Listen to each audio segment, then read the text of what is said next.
Hi guys, I'm going to be showing you another way to give authorization from your Facebook business page to us.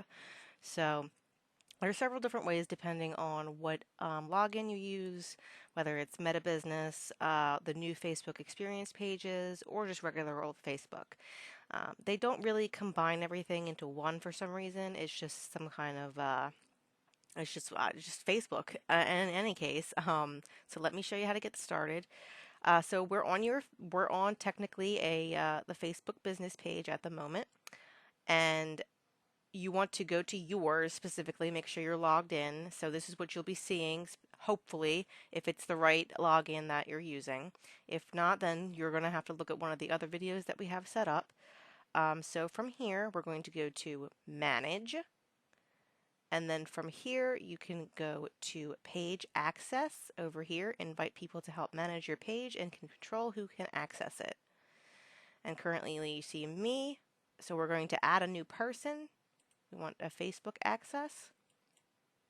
We're going to put in Brandon Christie, or if there's a lot of them, as you can see now, you can put in their email address associated with the account, which is this right here, and it will bring them up. There will be no other person with this email address account associated with the Facebook.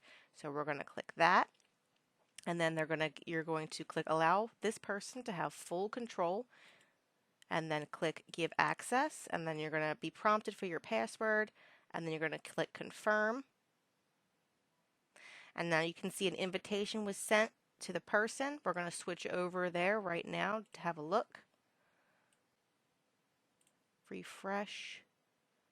And you see there's no expiration date anymore after we have accepted it on that side. And now Brandon Christie will have full page access to that, and we'll be able to post accordingly to your social media.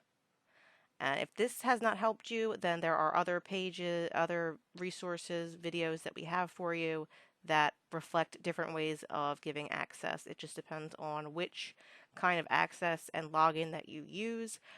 It's kind of hard to tell because of grandfathering in certain technologies with the new Facebook experience. Okay, if you have any questions, just feel free to contact us at support@clientcreator.com.